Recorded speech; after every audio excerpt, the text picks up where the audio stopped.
Estábamos diciendo que en el caso de la glucosa, cuando la glucosa se administra, tiende a ir hacia la célula y va a entrar toda la célula. El detalle importantísimo aquí, anótenlo ahí en la hoja de apuntes de ustedes. El agua, en donde venía la glucosa, se va a quedar en el líquido extracelular, vale decir en los vasos sanguíneos y en el líquido intersticial. Por tanto, se dice que la glucosa es un suero isotónico porque tiene un, un, una cantidad de miliequivalentes por litro semejante al plasma, cercano a los 300.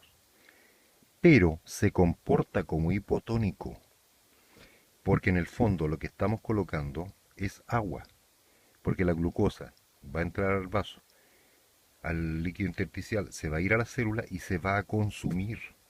Esta glucosa se va a consumir en la glicólisis, por tanto va a desaparecer. ¿Y qué es lo que nos va a quedar? Agua.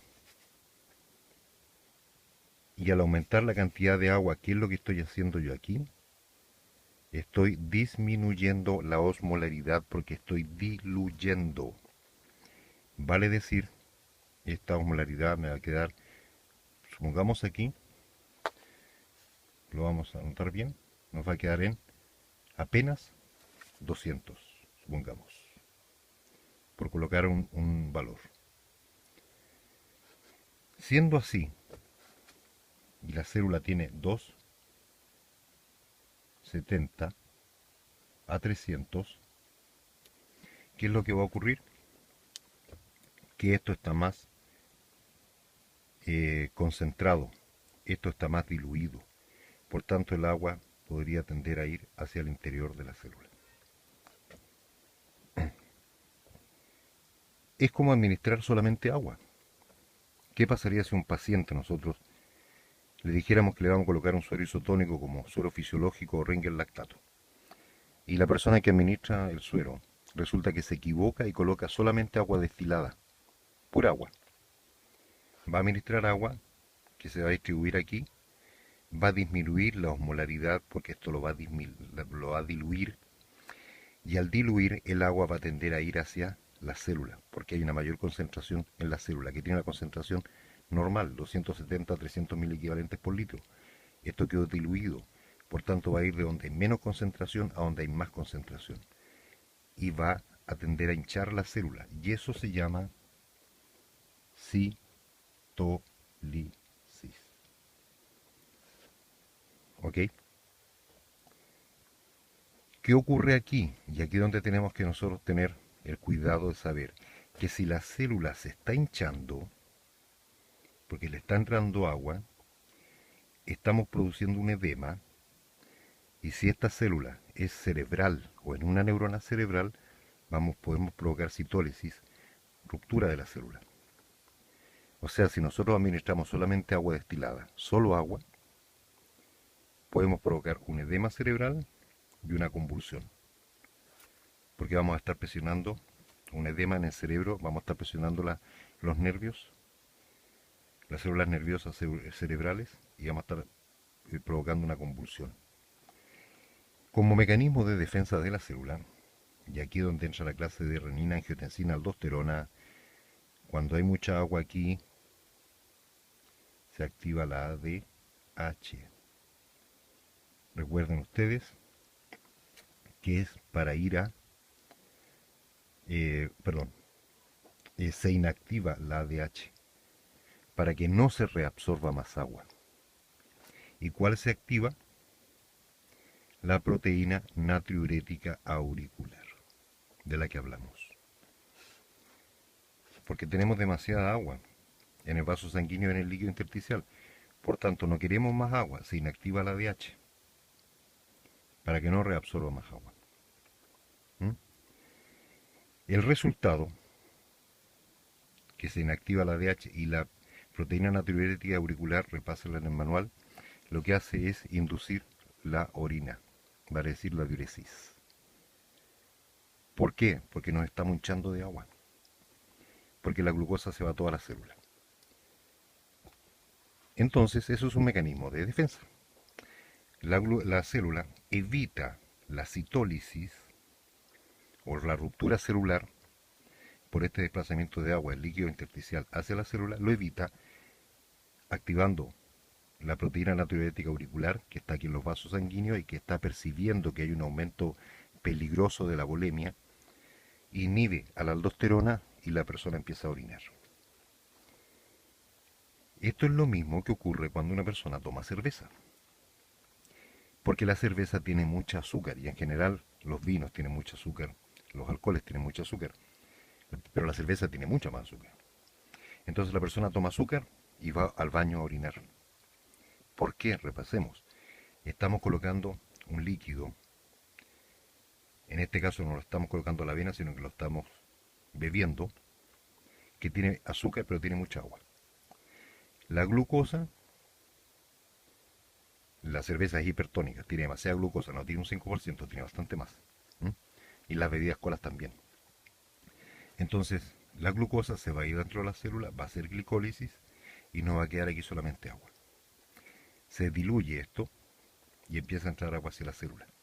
Como hay mucha agua, se activa la proteína natriurética auricular, natriurética, o sea, diurético, vaya, de ahí viene sodio, natriurética auricular, ahí está, parece la N del sodio, para que vaya a orinar sodio.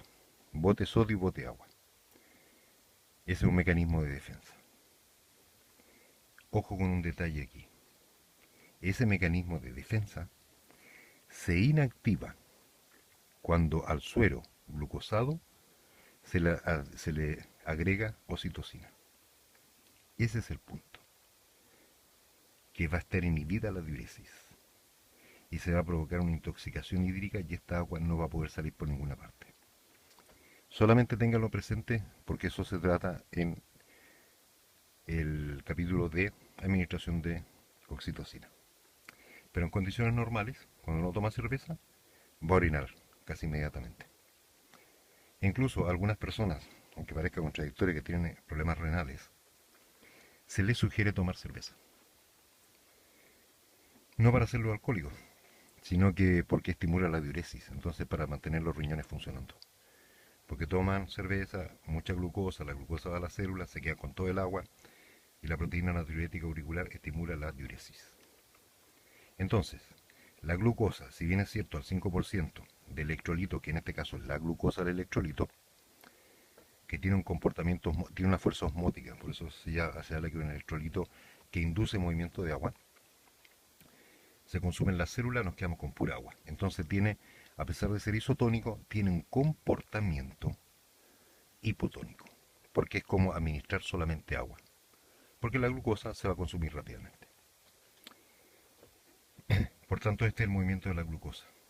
A la hora, el 66%, 660 ml de los 1000 van a estar dentro de la célula. A las 2 horas va a estar todo dentro de la célula. ¿Y qué nos va a quedar? El agua. Entonces uno toma glucosa y va a orinar al tiro. No es bueno para inducir la diuresis andar tomando mucha glucosa, porque la glucosa en exceso después se transforma en glucógeno y en grasa. O sea, vamos a empezar a engordar, que es lo que le pasa a las personas que toman mucha cerveza. Veamos el siguiente caso, el de la albúmina. Fijémonos bien en la albúmina.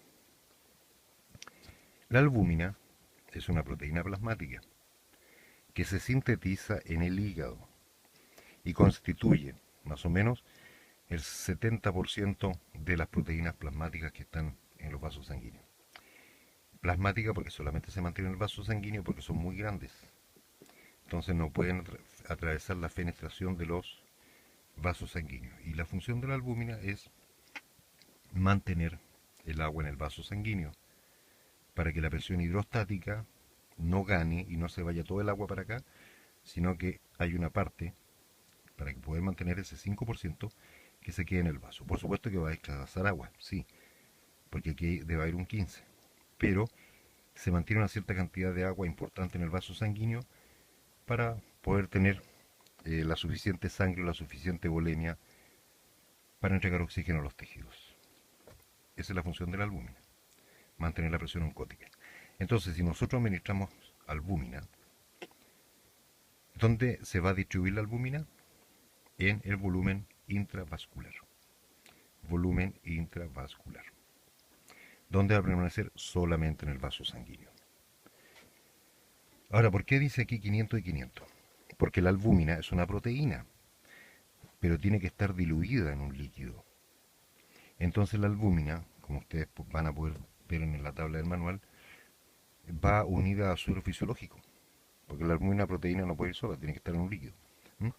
Entonces lo que dice aquí, que la albúmina, aquí no se puede hablar de isotónico o hipertónico, porque la albúmina va a estar solamente en el vaso. Así que no tiene ningún efecto en el líquido intersticial para cambiar el equilibrio o cambiar la osmolaridad. Aumentar estos 1000 equivalentes no los va a cambiar. Entonces no se habla de la osmolaridad de la albúmina.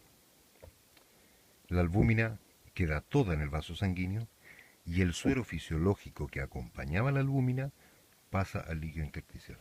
Por eso se dice que a la hora toda la albúmina, o sea los 500 ml de albúmina, permanece en el vaso sanguíneo. Y el suero fisiológico se reparte mayoritariamente al líquido intersticial. ¿Cuánto pasa al líquido intracelular? Nada, porque la albúmina permanece en el vaso. Y el suero fisiológico, que es cloruro de sodio, permanece aquí en el líquido intersticial y en el vaso, se reparte en esta parte. Pero nada de eso pasa a la célula. ¿Por qué? Porque el cloruro y el sodio no pueden llegar y atravesar las membranas. Para eso está la bomba de sodio-potasio TPasa que regula el ingreso de estos electrolitos. Por eso, porque tiene una membrana semipermeable selectiva. ¿Y qué pasa si nosotros administramos sangre? La persona tiene una hemorragia. Por tanto, vamos a hacer una transfusión de sangre. Y la sangre, por supuesto, que tiene albúmina. Y si nosotros colocamos sangre, la sangre, ¿dónde se va a distribuir? En el volumen intravascular también. Va a quedar toda en el vaso sanguíneo. No pasa hacia el líquido intersticial, porque la sangre que nosotros transfundimos, ¿qué tiene? Glóbulos rojos, que tienen hemoglobina, y la hemoglobina está hemoglobina hemo, viene de hemo, sangre. La globina que está en el líquido intersticial y en los tejidos es la mioglobina. Mio viene de músculo. Entonces la hemo, que viene de sangre, hemoglobina, está en el vaso sanguíneo. Y la mioglobina está en el músculo. ¿Qué es lo que administramos nosotros cuando administramos sangre? Glóbulos rojos, albúmina, también electrolitos, por supuesto, pero fundamentalmente hemoglobina, plaquetas. Y eso permanece en el vaso sanguíneo porque no puede extravasar, salvo que haya una inflamación, que es parte de las patologías en particular. Les recuerdo que vamos a ver patología por patología, una por una en los capítulos siguientes. Entonces administramos sangre, toda la sangre permanece en el vaso sanguíneo a la hora. Por tanto, seguimos la conclusión, si una persona tiene hemorragia, ¿qué le vamos a administrar? Albúmina, para reponer la albúmina, para mantener la volemia, o sangre.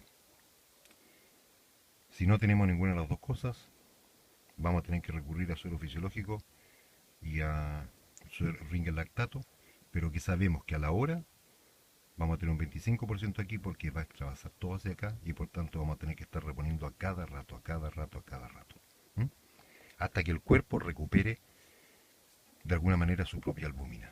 Y eso se demora varios días. Esto es una introducción para que ustedes la vean, háganse una pequeña imagen, repásenla. Y veamos después el video que sigue.